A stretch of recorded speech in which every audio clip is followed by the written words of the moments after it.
On continue dans notre série Les disciplines de la grâce.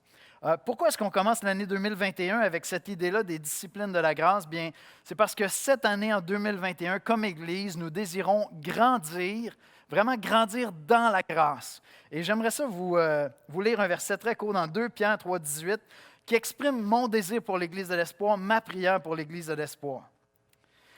Dans 2 Pierre 3, 18, on lit ceci: Croissez dans la grâce et dans la connaissance de notre Seigneur et Sauveur Jésus-Christ. Quel beau verset, vraiment. Croissez dans la grâce et dans la connaissance de notre Seigneur et Sauveur Jésus-Christ. C'est ma prière pour toute l'Église de l'Espoir. C'est ma prière pour chacun d'entre nous. Est-ce que vous pourriez vous joindre à moi cette année et demander à Dieu que, comme Église, nous puissions grandir dans la grâce et dans la connaissance de notre Seigneur Jésus-Christ? Pour les gens de prière dans l'Église, on a des hommes et des femmes de prière. Est-ce que vous m'entendez?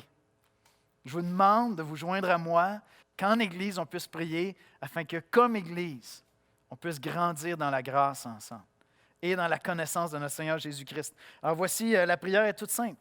Que Dieu nous accorde de grandir dans la grâce et la connaissance de notre Seigneur et Sauveur Jésus-Christ. C'est ça notre désir. En 2021, on veut marcher selon l'Esprit. Pas par nos propres forces, pas par la chair, mais par l'Esprit de Dieu. Puis avec la série, on a vu ensemble comment aller dans les Écritures quotidiennement, c'est aller se reposer dans la grâce, c'est aller puiser des grâces pour ma journée, où je m'en vais rencontrer mon Dieu. Demain, quand je m'en vais dans mon lieu secret, dans mon lieu de prière, seul avec mon Père, je m'en vais recevoir des grâces quotidiennes dans cet endroit de communion avec mon Père où je vais lui exprimer mon amour, mais je vais tout simplement l'adorer. Je vais laisser l'Esprit venir déposer dans mon cœur cette conviction profonde que je suis un enfant de Dieu. Maintenant, cette semaine, on poursuit et on va parler de deux symboles. Les deux symboles que Christ a laissés à son Église, qui sont pratiqués depuis 2000 ans et qui servent vraiment à nous rappeler que nous sommes en Jésus-Christ. Nous sommes dans sa grâce. C'est pour ça qu'on peut marcher par l'Esprit. C'est le baptême. Et il nous a donné le repas du Seigneur qui sert à nous rappeler régulièrement qui nous sommes en Jésus-Christ, qu'est-ce qu'il a fait pour nous. Et à travers ces deux symboles-là, on va pouvoir aborder la question de notre union à Christ. C'est une des vérités bibliques les plus réconfortantes. C'est une des doctrines, une vérité des Écritures les plus riches pour apprendre à se reposer. Et je pense qu'il y a vraiment beaucoup d'encouragement dans cette vérité-là que nous sommes unis à Jésus-Christ. L'apôtre Paul dit dans Galates 2,20, « J'ai été crucifié avec Christ, et si je vis, ce n'est plus moi qui vis, c'est Christ qui vit en moi. » Qu'est-ce que Paul est en train de dire là? Est-ce qu'il est en train de parler de quelque chose qu'il rêve de voir se réaliser ou est-ce qu'il est en train d'affirmer quelque chose qui est déjà réel dans sa vie? Ce n'est plus moi qui vis, c'est Christ qui vit en moi parce que j'ai été crucifié avec Christ. Et on va chercher à répondre à cette question-là parce qu'il y a énormément d'encouragement pour notre foi et qu'il y a énormément d'encouragement à apprendre à se reposer dans la grâce de Christ en 2021 ensemble pour qu'on puisse grandir dans sa grâce ensemble. On va aller dans un mot de prière, puis on va écouter la lecture de la parole de Dieu. Père éternel, tu as tout pourvu en Jésus-Christ. Seigneur, tu as tout pourvu pour notre éternité, mais tu as tout pourvu pour notre présent aussi. Et tu as donné à celui qui place sa foi en ton Fils, Père, tu lui as donné d'être en Jésus, d'être uni intimement à ton Fils, par la puissance de l'Esprit de Christ qui vient faire sa demeure en nous. Seigneur, je sais que tout ça peut sembler intangible, ça peut sembler bon pour les intellos, bon pour les philosophes, bon pour les poètes, Seigneur. Mais c'est bon pour chacun de tes enfants. Cette vérité biblique est réconfortante, elle est encourageante, elle vient nous fortifier, elle nous aide, Seigneur, à nous appuyer sur toi, pas sur nos propres forces. Elle nous aide à espérer en toi plutôt qu'espérer en nous-mêmes, Seigneur. Je te prie dans ta grâce, Seigneur, de m'aider à être clair, à prêcher véritablement ta parole, mais surtout que ton esprit qui habite en nous vienne faire une œuvre puissante et que nous puissions expérimenter et grandir dans la réalisation de cette union avec toi, Jésus. Tu es bien en moi par ton esprit et ton œuvre est là. Et je te prie pour toute personne qui va écouter ce message, qui va dire, moi je suis seul. Je suis seul parce que Dieu est peut-être là, mais il n'est certainement pas en moi. Je te prie, Seigneur, de venir lui révéler l'Évangile de Jésus-Christ, la bonne nouvelle qu'il peut être uni à toi, Jésus, pour l'éternité et dès maintenant. C'est en Jésus-Christ qu'on te prie. Amen. On va écouter la lecture de la parole de Dieu.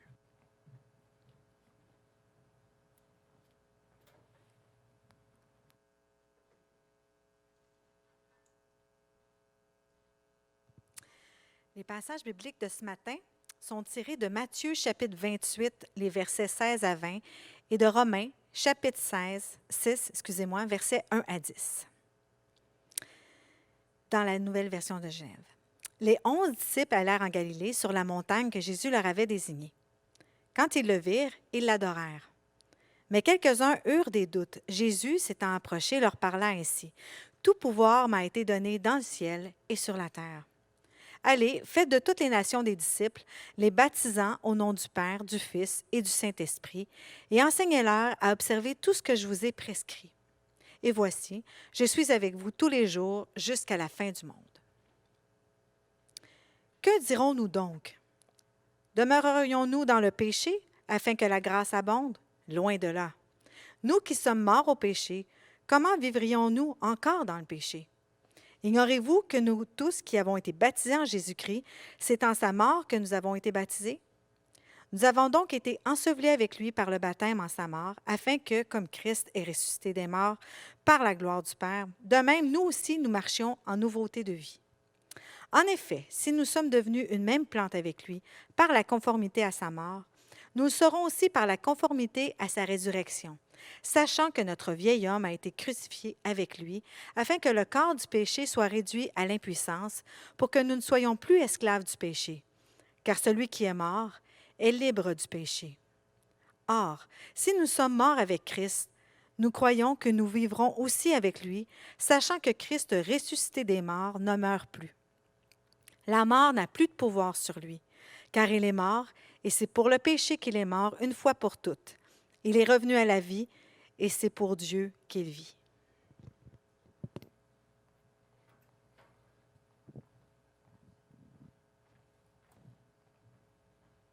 Merci, Julie. Comme je le mentionnais, Jésus a laissé deux symboles, on peut dire deux rites, deux rituels chrétiens. Ils sont symboliques, ils sont là pour nous rappeler des choses, ils sont là pour nous aider à réaliser ce qui se passe spirituellement entre Dieu et nous et en nous aussi. Ils sont super importants, ça nous aide à entrer dans notre identité comme chrétien. Il s'agit du baptême puis du repas du Seigneur. Le baptême, on le pratique une fois dans notre vie pour symboliser une vie nouvelle dans laquelle nous entrons, mais une vie nouvelle qui entre en nous aussi. Et puis le repas du Seigneur, bien, chaque Église a ses traditions. Alors ici, à l'Église de l'Espoir, quand on n'est pas en pandémie ou avec les mesures sanitaires, bien, on le fait une fois par mois. Et c'est important parce que ça nous ramène à ce que Christ a fait pour nous, à ce que nous sommes en lui. C'est extraordinairement précieux, c'est très, très riche pour nous. Et on chérit ces symboles-là. Le jour de ton baptême est un moment important parce qu'il illustre une réalité spirituelle qui s'est produite en toi. Et lorsqu'on prend le repas du Seigneur, pour nous, c'est solennel. Parce qu'on est en train de se rappeler de la plus belle chose qu'un être pouvait faire pour nous, donner sa vie pour nous et venir produire cette vie-là maintenant en nous. Et on va explorer ça ensemble un peu ce matin. Parce que ces deux symboles-là, même si on ne les fera pas ce matin, ces deux symboles-là représentent notre union à Christ. Ils représentent beaucoup d'autres choses. C'est des symboles qui sont riches, qui nous aident à comprendre beaucoup d'aspects de l'Évangile, de ce que Jésus a fait pour nous, la bonne nouvelle de ce que Jésus a fait pour nous. Mais un des aspects, c'est cette union que nous avons avec Jésus-Christ. Et je sais que pour plusieurs, c'est assez abstrait, c'est assez obscur, puis pourtant, c'est vraiment une vérité biblique qui est tellement riche, qui est tellement apaisante, qui est tellement enrichissante. Et on est appelé à grandir dans la réalisation du fait qu'on est vraiment un avec Christ parce que Christ est en nous. L'apôtre Paul dit, comme je l'ai mentionné tantôt dans Galates 2,20, « J'ai été crucifié avec Christ et si je vis, ce n'est plus moi qui vis, c'est Christ qui vit en moi. Si je vis maintenant dans la chair, je vis dans la foi au Fils de Dieu qui m'a aimé et qui s'est livré pour moi. » Qu'est-ce que Paul est en train de dire ici? Qu'est-ce qu'il est en train de dire lorsqu'il dit « Ce n'est plus moi qui vis, c'est Christ qui vit en moi » ? Est-ce qu'il est en train de parler d'un effort personnel, de faire une abnégation totale de sa personne, puis devenir quelqu'un d'autre? De quoi il parle? Est-ce qu'il parle d'une vie réelle à l'intérieur de nous, quelque chose de nouveau, de surnaturel qui se produit en nous? Voici comment je résumerai l'exposé de ce matin. L'Évangile, ce n'est pas seulement un pardon reçu ou encore un modèle qu'on est en train d'essayer d'imiter, un modèle à suivre, c'est une vie nouvelle en moi. C'est Christ qui vit en moi. Le baptême et le repas du Seigneur sont les symboles qui nous rappellent cette grâce. Je répète ça. L'Évangile, ce n'est pas seulement un pardon qu'on reçoit, qui nous est remis. C'est plus que ça. Ce n'est pas simplement un modèle qu'on essaie d'imiter ou on essaie d'imiter Christ. C'est ça, mais beaucoup plus encore. C'est une vie nouvelle à l'intérieur de moi. C'est Christ qui vient vivre en moi. Et ces deux symboles-là que Dieu a laissés à son Église, que Jésus a laissés à son Église, sont là pour nous rappeler cette grâce, qui est la tienne si tu es en Jésus-Christ. Ce n'est plus moi qui vis, c'est Christ qui vit en moi. On va parler du baptême ensemble, mais on va commencer par parler de notre union à Christ. C'est intéressant, lorsqu'on étudie le Nouveau Testament, Jésus nous donne un mandat, il nous dit d'aller faire de toutes les nations des disciples. Puis quand tu lis le Nouveau Testament, il n'y a pas de programme de formation de disciples. Il n'y a pas de programme. On a un mandat, on doit aller faire des disciples, on doit leur enseigner tout ce que Jésus a enseigné, mais il n'y a pas vraiment de programme. Puis plus tu lis l'apôtre Paul dans ses lettres, plus tu réalises qu'il n'y a pas de programme. Ce qu'il cherche à faire, c'est qu'il met au défi ses lecteurs, ses auditeurs, à vraiment entrer dans cette réalité, à prendre conscience de leur nouvelle identité. Donc, on a des programmes de formation de disciples, mais ils servent à une chose essentiellement, c'est nous aider à découvrir qui on est. Parce qu'on marche à la suite de Christ par la puissance de quelqu'un d'autre que nous-mêmes. Et donc, ce n'est pas à force de programme qu'on va vous enseigner comment être un bon petit chrétien. Il n'y en a pas de bons petits chrétiens. Nous sommes des criminels graciés, c'est ça qu'on est. On est sauvés par grâce, on est bénéficiaire d'une vie nouvelle en nous et on apprend à entrer dans cette vie-là. On apprend à marcher selon l'Esprit, pas selon un programme, pas selon nous-mêmes. On apprend à marcher selon une nouvelle identité qui nous a été donnée. Ce n'est pas une nouvelle identité qu'on apprend. Ce n'est pas un programme qu'on est en train de mémoriser. On apprend à marcher selon une nouvelle identité qui nous a été donnée gracieusement et qui est réalisée véritablement par la puissance de l'Esprit Saint en nous. C'est ça, être uni à Christ. Et le baptême, c'est une espèce de rite initiatique qui n'a pas une propriété surnaturelle en elle-même, mais qui sert à illustrer un événement surnaturel qui s'est passé dans ta vie. Tu ne te fais pas baptiser pour devenir chrétien, tu te fais baptiser parce que tu as reçu l'Esprit Saint, tu es né de nouveau et tu veux illustrer ça. Tu veux afficher ça, tu veux poser un geste public pour afficher cette nouvelle identité que tu as obtenue en Jésus-Christ. Et c'est ça que signifie le baptême. Jésus a commandé à ses disciples d'aller baptiser dans Matthieu 28, 19. « Allez, faites de toutes les nations des disciples, les baptisant au nom du Père, du Fils et du Saint-Esprit. » C'est un commandement qui nous est donné. On doit baptiser. Maintenant, qu'est-ce que ça représente? Il y a des chrétiens, il y a des gens qui se convertissent puis qui tardent à se faire baptiser. Et je pense que souvent, c'est parce qu'ils ne réalisent pas l'importance du baptême. Le baptême, ce n'est pas un T-shirt que tu portes pour dire « Hey, je fais partie de la gang de Jésus. » Non, fondamentalement, ce n'est pas ça. C'est que tu es en train de déclarer que tu as pris conscience que tu es une nouvelle personne. Parce qu'il y a une nouvelle personne en toi. Tu as revêtu une nouvelle identité. Et donc, c'est ça que tu es en train de confirmer devant l'Église qui est témoin. Tu es en train de confirmer, moi aussi, j'ai cette identité-là.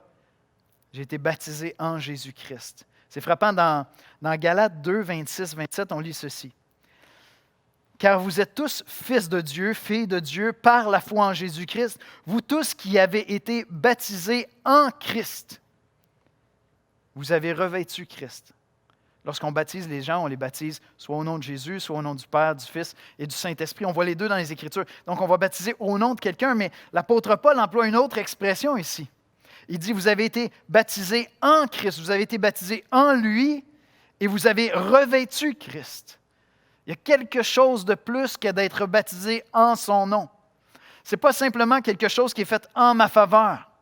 C'est quelque chose qui se produit en moi parce que moi, je suis en lui.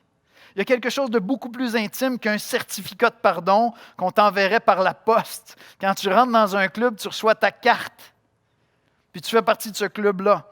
Tu n'as pas reçu un certificat de pardon.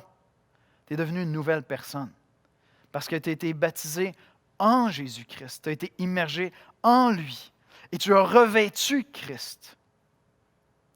Souvent, on a l'impression que la vie chrétienne, c'est comme apprendre à vivre autrement. C'est définitivement ça, mais c'est infiniment plus que ça.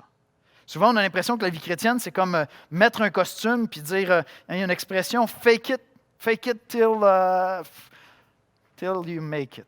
Merci. On a du monde ici.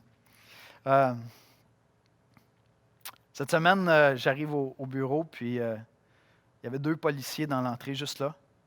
Puis j'avais mes paquets, tout ça, j'étais pressé, puis souvent j'arrive, il n'y a personne, fait que j'étais en délit flagrant. J'avais oublié de mettre. J'avais pas mis mon masque parce que j'avais les 2 mains pleines. Fait que j'arrive, puis je vois 2 policiers là-bas. Je me retourne en hypocrite que je suis. Je dépose mes paquets, j'enfile mon masque, puis là, je dis, je vais quand même aller voir les policiers. Fait que je m'approche des policiers, puis je dis, bonjour, est-ce que je peux vous aider? Puis là, pour me rappeler que ce n'était pas des policiers, c'était 2 acteurs de District 31 qui venaient de tourner une scène au Café Crème. Fait qu'ils ont dit non, ça va, on attend notre livre pour tourner, on pourra retourner chez nous, on a fini notre scène. C'était pas des policiers, c'était des acteurs qui avaient enfilé un costume. Bien, comme chrétiens, lorsque Paul nous dit qu'on revêt Christ, on n'est pas des acteurs qui vont revêtir un costume. C'est pas ça qu'on est. Puis c'est drôle parce que si j'avais été vraiment attentif, c'est comme, ces petites scènes-là sont tellement drôles que tu les repasses dans ta tête. Hein? Si j'avais été attentif sur le moment, j'ai 2 policiers en costume qui sont là, puis je les approche, puis ils sont totalement relax. Les 2 étaient assis. Ils se sont à peine tournés vers moi quand j'étais rendu comme à 1,5 pied d'eux. Je ne sais pas si vous avez déjà approché un policier que vous ne connaissez pas qui est en uniforme. Assez vite, il te spot, puis là, il dit ami, ennemi, qu'est-ce qu'il veut? Très conscient de son uniforme. Parce que son uniforme, c'est son identité à ce moment-là. Il est un policier, c'est réel. Moi, j'avais 2 acteurs devant moi. Ils ne se rappelaient même plus qu'il y avait un costume de policier. Donc, pour eux, ils sont la personne qu'ils sont. Quand je suis baptisé en Jésus-Christ et que je revêts Christ, je ne suis pas un acteur qui enfile un costume. Puis de temps en temps, je me regarde dans le miroir. Oh, c'est vrai, aujourd'hui, je suis chrétien. J'ai mis mon costume de chrétien. Non, c'est une nouvelle identité que j'ai reçue. Parce que je vis dans une union avec Christ. Il y a quelque chose de surnaturel qui s'est produit en moi où je suis uni avec Jésus-Christ. Il nous dit qu'il nous donne son esprit. Cet esprit-là est appelé l'esprit de Christ. Il habite en moi. Il y a une union permanente, éternelle. Il est en moi. Et cette vie-là, il veut la réaliser en moi. Donc, lorsqu'on parle de marcher selon l'Esprit, lorsqu'on parle d'être rempli de l'Esprit, de marcher selon l'Esprit, non selon la chair, à quelque part, on est en train de dire, ce que j'ai besoin, c'est de laisser la place à l'Esprit Saint plutôt que d'y aller toujours par moi-même. Et ce n'est pas que je ne suis pas Yannick. J'ai peut-être les mêmes hobbies, les mêmes couleurs que j'aime, le même genre musical que j'aime. J'aimais du jazz avant d'être chrétien, j'aime encore du jazz. Ça ne change rien. Ça change quelque chose de profond dans tout ce que j'ai comme vertu, comme caractère. Et souvent, je suis émerveillé de voir à quel point Christ a changé des choses dans ma vie. D'autres fois, je suis découragé de voir combien il y a tellement de choses encore à changer dans ma vie. Mais si j'oublie cette nouvelle union que j'ai avec Christ, bien, quand je suis découragé de ce qui n'est pas changé dans ma vie, je vais aller devant le miroir et je vais dire, bien, c'est ça, hein, tu es juste un comédien, toi. C'est un suit que tu portes le dimanche, c'est pour paraître. Alors que si je me rappelle mon union avec Christ, je vais me tourner vers lui et je vais dire, Seigneur, j'ai besoin que tu sois plus apparent et que je le sois moins, Seigneur. J'ai besoin de m'effacer. J'ai besoin que toi, tu prennes toute la place. J'ai besoin de grandir dans la grâce et dans la connaissance de mon Seigneur et Sauveur Jésus-Christ. On a lu tantôt, Julie nous a lu Romains 6. Paul va un peu plus loin dans cette idée-là qu'on est baptisé en Jésus-Christ. Ce n'est plus moi qui vis, mais c'est Christ qui vit en moi. Regardez les versets 3 et 4. Ignorez-vous que nous tous qui avons été baptisés en Jésus-Christ, c'est en sa mort que nous avons été baptisés. Ça pourrait être symbolique jusque-là, mais il va plus loin que ça. Il dit, nous avons été ensevelis avec lui par le baptême de sa mort, afin que comme Christ est ressuscité des morts par la gloire du Père, de même, nous aussi, nous marchions en nouveauté de vie. Et toute la suite du chapitre 6 que Paul va s'appliquer à nous communiquer, il va dire, acceptez cette nouvelle identité-là que vous avez. Vivez conformément à cette identité que vous avez. Le péché n'a plus les droits qu'il avait sur vous. Votre ancien style de vie, votre vieille nature, la chair, comme on a dit au début de la série, ne possède plus les mêmes droits sur toi. Pas parce que tu as reçu un certificat seulement, mais parce que Christ est en toi. Et donc, Paul est en train de nous dire à quelque part que lorsqu'on se fait baptiser, on est en train de célébrer le fait qu'un événement historique qui s'est passé dans la vie d'un être humain, Jésus de Nazareth, un être humain surnaturel, Jésus-Christ, cet événement-là qui remonte à 2000 ans, bien, d'une certaine manière, je m'identifie à ce que lui a expérimenté parce que je suis mort en lui, je suis mort avec lui. Lorsque je place ma foi en lui, j'accepte que sa mort sur la croix pour mes péchés entraîne ma mort à moi au péché.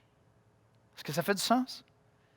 Sa mort à lui sur la croix pour mes péchés entraîne ma mort à moi au péché. Et donc, le péché n'a plus le même pouvoir sur moi. Il n'y a plus ces droits-là. Et Paul, ce qu'il fait dans Romains 6, il nous dit, maintenant, entrez dans cette vie-là. Pas par vos propres forces, par la grâce. Réalisez qui vous êtes. C'est intéressant quand tu prends le temps de méditer ça, tu réalises qu'un chrétien cherche à pécher de moins en moins, plus il grandit dans la grâce, pas premièrement parce que c'est mal de pécher, mais parce que c'est contre sa nature de le faire. C'est contre la nature de Christ de pécher. Puis plus je grandis dans la grâce, je regarde les mêmes textes dans les Écritures, les mêmes textes qui m'aident à discerner le bien et le mal, puis je m'abstiens du mal de plus en plus, pas premièrement parce que c'est mal, mais parce que j'ai une nouvelle nature. Christ habite en moi. Et c'est contre nature pour Christ de pécher, ce l'est de plus en plus pour moi, au fur et à mesure que je grandis dans la grâce. Mon rapport à la loi est profondément modifié parce que je n'ai rien à offrir à Dieu pour prouver ma justice, sinon Jésus-Christ. Je disparais derrière Christ, puis je le laisse avancer. Et sa nature se manifeste de plus en plus. C'est ma nouvelle nature. Je suis uni intimement, personnellement à Jésus-Christ. Laissez-moi vous donner une autre implication super intéressante pour l'Église. Dans Éphésiens 4, versets 5 et 6, il y a un passage assez énigmatique, mais en même temps vraiment intéressant. Paul dit, il y a un seul Seigneur, une seule foi, un seul baptême, un seul Dieu et Père de tous, qui est au-dessus de tous et parmi tous et en tous. Un seul Dieu qui est en tous. Je reviens dans le passage de Galates 3, 27, 28. Vous tous qui avez été baptisés en Christ, vous avez revêtu Christ. Il n'y a plus ni juif, ni grec, ni esclave, ni libre. Il n'y a plus ni homme, ni femme, car tous, vous êtes un en Jésus-Christ.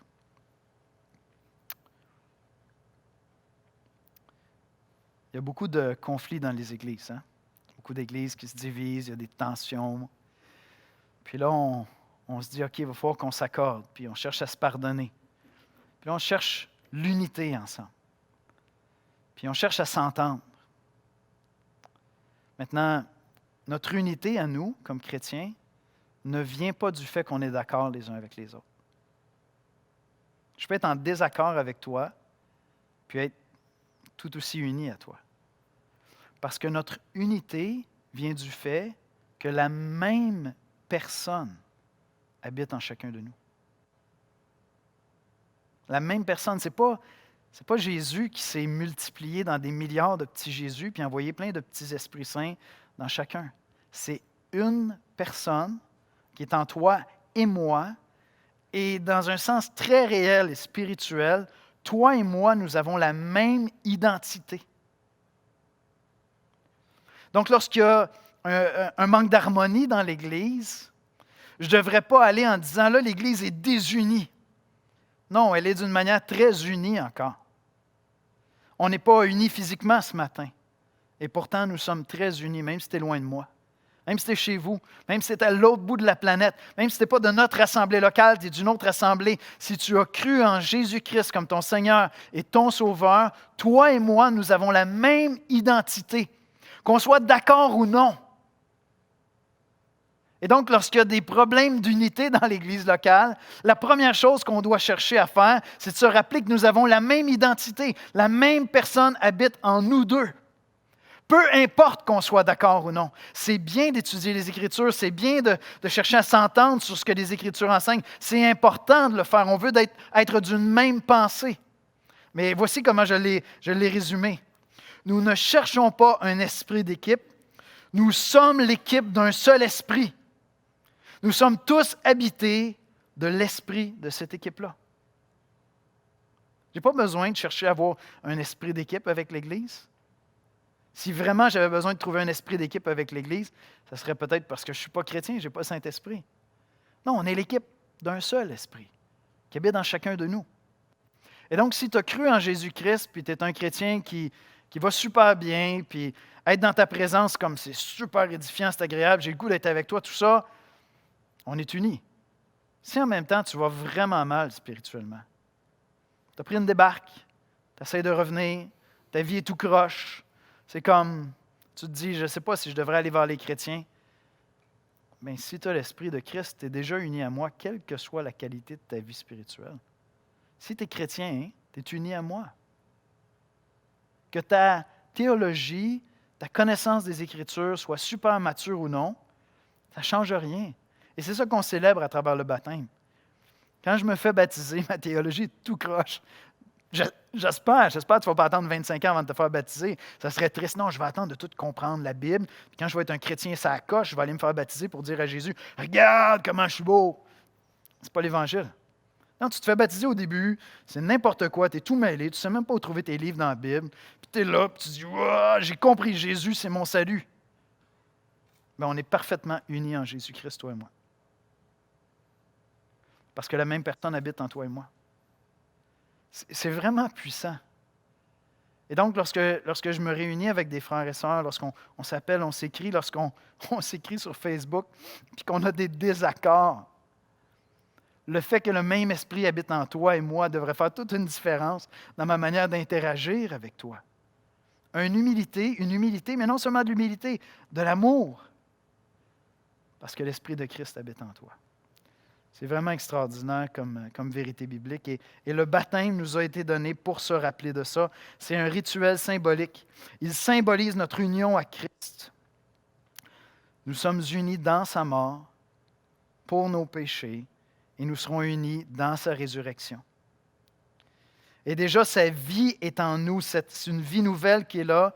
Et ce qu'on veut apprendre en 2021, c'est à marcher selon l'Esprit, en entrant dans cette vérité-là. Seigneur, tu es en moi, tu es avec moi. Je ne suis jamais seul. Et quand je suis déçu de moi-même, je veux juste m'effacer un peu puis te laisser toi prendre la place. Et lorsqu'on prend le repas du Seigneur, bien, c'est ça qu'on est en train de faire, en souvenir de lui. On est en train de revenir constamment à ce qu'il a fait pour nous, à cette nouvelle identité-là. Dans Luc 22, versets 19 et 20, on lit « Ensuite, il prit du pain, c'est Jésus qui fait ça, et après avoir rendu grâce, il le rompit et il le leur donna en disant « Ceci est mon corps qui est donné pour vous, faites ceci en mémoire de moi. » En mémoire de moi. Il prit de même la coupe après le souper et la leur donna en disant, « Cette coupe est la nouvelle alliance en mon sang qui est répandue pour vous. » Et puis Paul, plus tard, dans 1 Corinthiens 11, va enseigner sur ça. Il va dire, « Car j'ai reçu du Seigneur ce que je vous ai enseigné, c'est que le Seigneur Jésus, dans la nuit où il fut livré, prit du pain. » Et donc, l'apôtre Paul nous instruit à continuer à pratiquer ça. Pourquoi est-ce qu'on prend le repas du Seigneur régulièrement? C'est en mémoire d'eux. Maintenant, une des fautes qu'on fait avec l'Évangile, lorsqu'on ne comprend pas bien notre union à Christ, c'est que, par exemple, je vais prendre le repas du Seigneur, puis je vais me dire, ça sert à me rappeler de ce qui s'est passé il y a 2000 ans, puis de ce que Jésus a fait pour moi, puis je vais commencer à adorer Jésus, mais ça va s'arrêter là. Je reste comme en surface du repas du Seigneur. Je dirais que je reste en surface de l'Évangile. Ça, c'est vraiment l'ABC de l'Évangile. Je comprends ça, je suis chrétien. J'ai cru en ça, je suis chrétien. Mais tu es vraiment à l'ABC. Il y a tellement plus que ça. Et je vais essayer de l'illustrer comme ceci. Moi,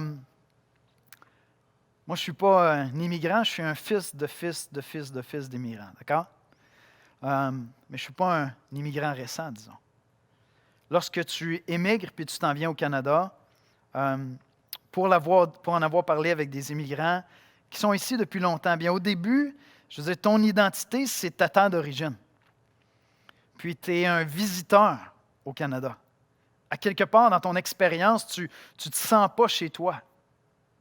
Mais pour un grand nombre d'immigrants, puisqu'ils ont choisi de venir au Canada pour un système de valeurs, pour des choses qui sont différentes, pour une qualité de vie, pour quelque chose qu'on va vivre comme citoyens, après 5, 10, 15 ans, définitivement, ils ont maintenant adopté l'histoire du Canada comme l'histoire d'un système de valeurs. Ils sont Canadiens pour les valeurs que ça comporte. Et donc, même si le Canada est plus vieux que ma nationalité, les souvenirs de ce que c'est le Canada dans son histoire sont intégrés à mon histoire. On vit la même chose comme chrétien. Moi, je suis devenu chrétien quand j'étais à la fin de mes 18 ans. L'Église a 2000 ans d'histoire. Bien, plus j'ai grandi à connaître l'histoire de l'Église, à lire ce que des chrétiens ont écrit il y a 100 ans, il y a 200 ans, il y a 300 ans, il y a 1500 ans, plus leur histoire est devenue mon histoire à moi. C'est mon identité. Mais je ne suis pas né chrétien. Je suis né tout sauf chrétien. Ce n'était pas mon identité, ça. Et pourtant, maintenant, l'histoire de l'Église, c'est mon identité à moi. Bien, quand on prend le repas du Seigneur, ce n'est pas simplement pour se rappeler de quelque chose qui s'est passé il y a 2000 ans, puis on dit « Merci Seigneur, j'ai reçu mon certificat de pardon, je sais quand je vais me présenter au ciel, j'ai juste à sortir ça, Passport for Heaven ». Non, c'est autre chose. Ce qui s'est passé là, lorsque Christ est mort à la croix, c'est ma réalité à moi, parce que j'ai été baptisé dans sa mort. Et donc, lorsque lui a subi le jugement divin et qui s'est écrié « Mon Dieu, pourquoi m'as-tu abandonné? » Moi, je sais qu'il est en train de prendre mes péchés à ce moment-là. Et je suis baptisé dans sa mort. Lorsqu'il ressuscite des morts, la mort n'a plus de pouvoir sur lui. La mort n'a plus de pouvoir sur moi. Le péché n'a plus de pouvoir sur moi. On célèbre le repas du Seigneur, pas simplement pour se rappeler d'un événement qui date il y a 2000 ans, mais pour célébrer notre nouvelle identité en Jésus-Christ. Je vais inviter les musiciens à venir me rejoindre en avant. Ces deux symboles-là sont précieux. Ils sont d'une simplicité incroyable dans leur pratique. Tu crois en Jésus-Christ, on remplit un bassin d'eau, tu professes, tu déclares ta foi en Jésus, puis tu es immergé dans l'eau, tu sors de l'eau. C'est simple. Le repas du Seigneur, c'est simple. On prend des petits bouts de pain, un jus de raisin, puis on se partage ça ensemble. Mais ces symboles-là sont précieux aux chrétiens. Ce sont des rites chrétiens qui nous aident à entrer dans cette réalité de notre union avec Jésus-Christ. Concrètement, cette semaine, qu'est-ce que ça veut dire? Concrètement, cette semaine, ça veut dire, prends le temps de de t'arrêter puis de demander au Seigneur très, très, très simplement. Je l'ai formulé comme ceci. Une prière que tu peux faire cette semaine. Plusieurs fois. Quand tu es déçu de toi, quand tu es découragé, quand tu n'as pas l'impression que la vie de Christ se manifeste en toi. Seigneur Jésus, je ne suis plus seul. Je ne suis plus seul parce que tu serais simplement à côté de moi. Je ne suis plus seul parce que tu es en moi par ton esprit. Aide-moi à marcher selon ton esprit, à te laisser toute la place aujourd'hui. J'aimerais ça prier pour l'Église pour qu'on puisse grandir dans la grâce cette année. On va aller dans la prière. Seigneur Jésus, trop souvent dans mon expérience chrétienne, je te vois comme le modèle parfait que tu es. Je te vois comme Dieu le Fils que je veux adorer et célébrer. Je te vois comme celui qui m'a fait la grâce de mourir sur la croix pour le pardon de mes péchés.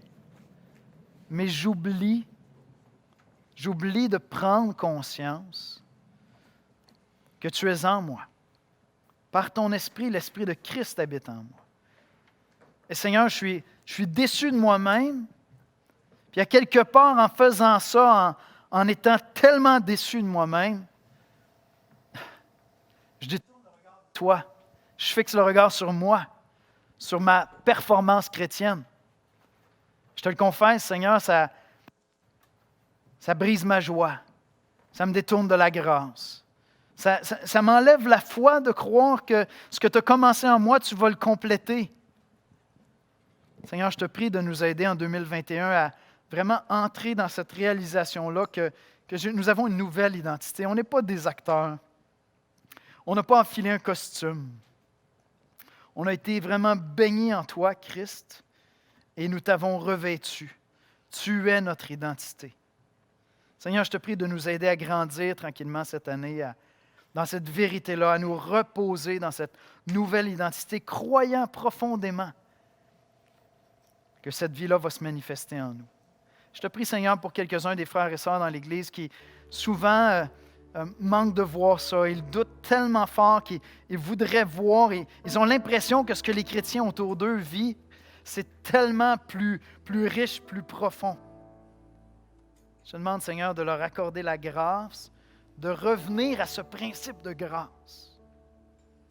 Que c'est toi qui as agi envers eux, ce n'est pas la qualité de leur foi, ce n'est pas la qualité de leur vie chrétienne, ce n'est pas la qualité de leurs émotions, ce n'est pas la grandeur de leur exaltation qui va être la mesure de la présence de l'Esprit en eux. C'est le simple fait qu'ils ont cru en toi, Jésus. Et Seigneur, donne-nous de vivre en Église cette unité ensemble. Non sur la base de nos bons accords, non sur la base d'une conformité, Seigneur, dans notre doctrine parfaite, mais sur la base, Seigneur, du fait que nous sommes en toi et que tu es en nous. C'est en Jésus-Christ qu'on te prie. Amen.